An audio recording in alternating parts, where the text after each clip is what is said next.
Okay, so this comment says, the entirety of Christianity is false. You're worshiping a God taught to you by your slave masters. Now look, I want to be abundantly clear that my page is a page of learning. And so we're going to learn a little bit together. Slavery lasted, transatlantic slavery, which is what I believe you're referring to, because we're talking about U.S. slavery, right? So that's transatlantic slavery. Transatlantic slavery lasted 400 to 500 years. Christianity, the Bible, the text, is over thousands of years old. So what does science say about Christianity and life and the beginning of life? The Garden of Eden, scientists say, was in Africa. As we all know, scientifically speaking, the most diverse, genetically diverse group of people there are black people. We are the most genetically diverse. That is also why they utilized black people when it came down to do medical experimentation. Why? Because if it works for us, it works for almost everybody else. However, if it works for everybody else, it doesn't mean that it works for us. Okay? Thing number 2. Scriptures, those stories. Did you think that Egypt was somewhere that Africa wasn't? Egypt is in Africa. When they talk about Egypt, they're talking about Africans. But beyond that, where's the oldest book, Bible, found? It's found in Ethiopia. And why is this important? It's because King Solomon in the Bible was having some dealings with whom? The Queen of Sheba. Who's the Queen of Sheba?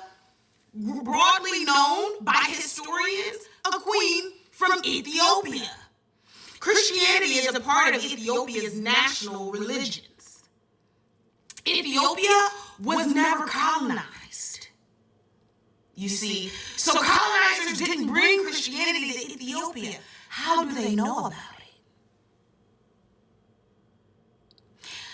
I 100% believe that everyone is able to believe however they will. In Christianity, it literally says you choose. You have to choose to be a Christian. You don't have to be a Christian, but it is solely your choice. And as for me, and what I know to be true about Christianity in my life, I also exercise that same liberty and freedom for other people's decision to be able to choose. But the thing about Christianity, where you say it's in the entirety of Christianity is false, history would like to say that that's not true. Historians have been proving the occurrences of the Bible for hundreds of years. Hundreds of years. Same exact thing with science. Has been proving the reality of the stories in the Bible for hundreds of years. So the entirety of it cannot be false. And I'm very leery of making broad assumptions about anything, because broadly you'd be incorrect. Now,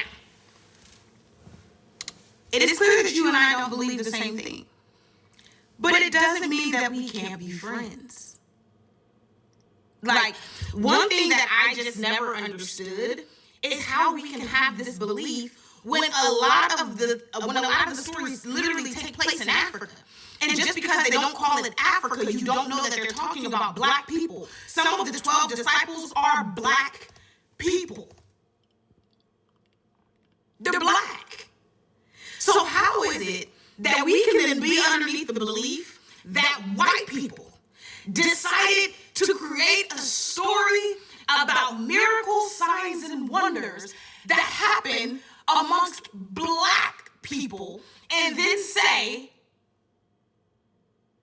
we all made this up so that y'all can believe this?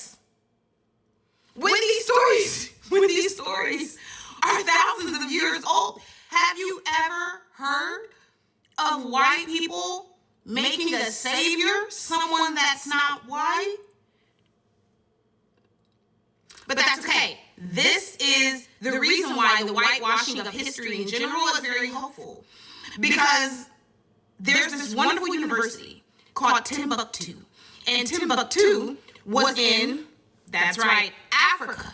Timbuktu is responsible for teaching Socrates, Plato, Aristotle, Pythagoras went there. You may be aware of who these people are that I'm thinking of. Oh yeah, these are the brains behind modern thought in a lot of different areas.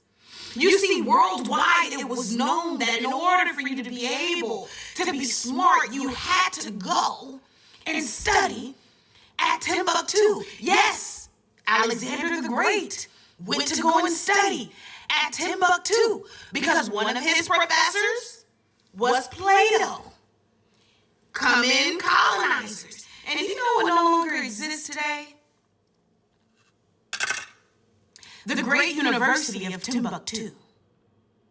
Now, I'm underneath the belief that this ancient university, had it not been destroyed, would have a lot of historical artifacts that would clear up a lot of different historical things. But one thing that we do have to understand is that the Christian Bible is not just a book for faith and religious beliefs, but it is also a book of history. History that historians have proven to have actually occurred. It intersects the timelines, the people, the actors. It intersects. And no one in the Bible is without fault. That's the most amazing part. And before you ask, this Queen of Sheba, she had money.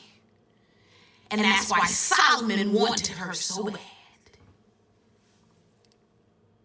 She was smart. She went to go and see what Solomon was talking about. And also, for those of you guys that don't know, the richest man to ever walk this world was a African man. Listen, you're not supposed to believe anything blindly.